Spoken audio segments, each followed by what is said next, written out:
Welcome, welcome, welcome to another day and another lesson in A Course in Miracles.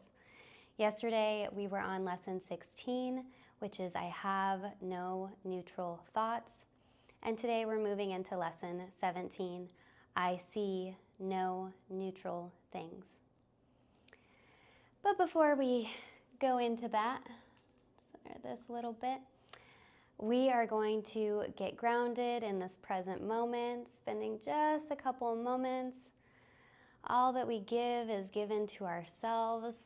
And so let's give ourselves a moment to ground in so we can clear our minds and be open to receive and practice our lesson for today. If able, please close your eyes or settle your gaze a few inches in front of you.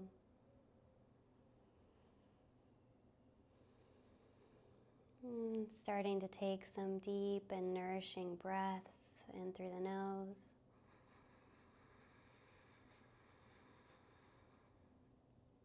And out through the mouth.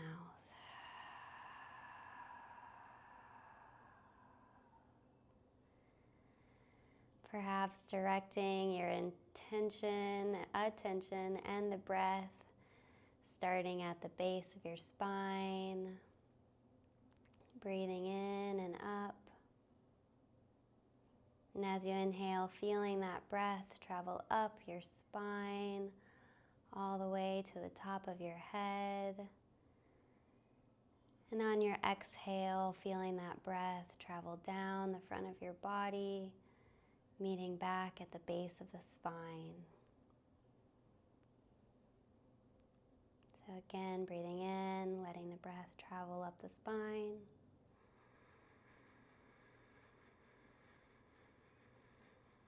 To the top of your head, and then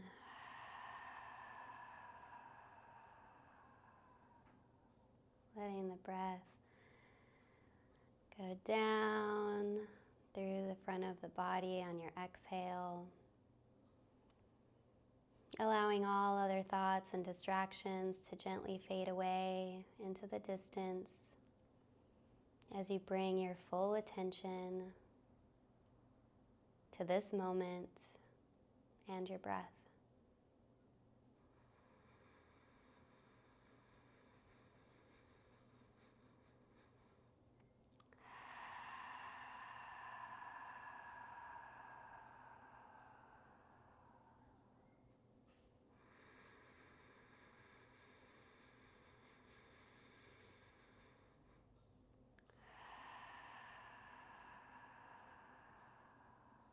Two more rounds of this breath here.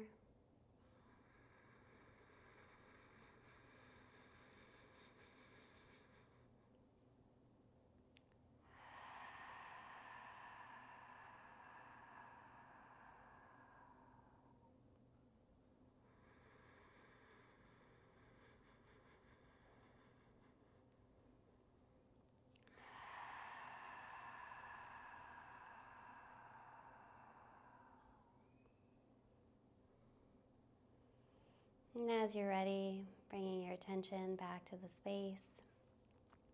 As we go into our lesson for today, I see no neutral things. This idea, I see no neutral things, that you see no neutral things, is another step in the direction of identifying cause and effect as it really operates in the world. You see no neutral things because you have no neutral thoughts. It is always the thought that comes first, despite the temptation to believe that it's the other way around. This is not the way the world thinks, but you must learn that it is the way that you think. If it were not so, then perception would have no cause and would itself be the cause of reality.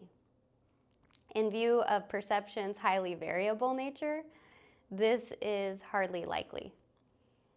right? So if we were to think of our own perception around certain situations in our lives, whether it's a relationship, whether it's our job, our finances, we can see that it really varies significantly from day to day, and maybe even multiple times in a day, right?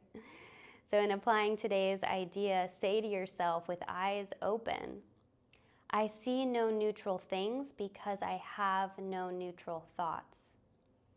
Then look about you, resting your glance on each thing you note long enough to say, I do not see a neutral couch because my thoughts about couches are not neutral. It's blank on here, but I'm giving, so other examples. I do not see a neutral wall because my thoughts about walls are not neutral. I do not see a neutral body because my thoughts about bodies are not neutral. As usual, it's essential to make no distinctions between what you believe to be animate or inanimate, pleasant or unpleasant. Regardless of what you may believe, you do not see anything that is really alive or really joyous. That is because you are unaware as yet of any thought that is really true, and therefore really happy. So I love that. It's saying once we're able to see truly and have real vision, we're going to see things that are very alive and joyous. 3 or 4 specific practice periods are recommended, and no less than 3 are required for maximum benefit, even if you experience resistance. However, if you do, the length of the practice period may be reduced to less than the minute or so that is recommended, otherwise recommended. So we're going to do a minute of practicing here with our eyes open, looking around. I do not see a neutral, whatever it is your glance rests upon. Not differentiating, just letting it go around indiscriminately. And it's because your thoughts about whatever it is that your glance is resting on, your thoughts about it are not neutral. So let's get started with our practice. We'll spend a minute here.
Finishing up.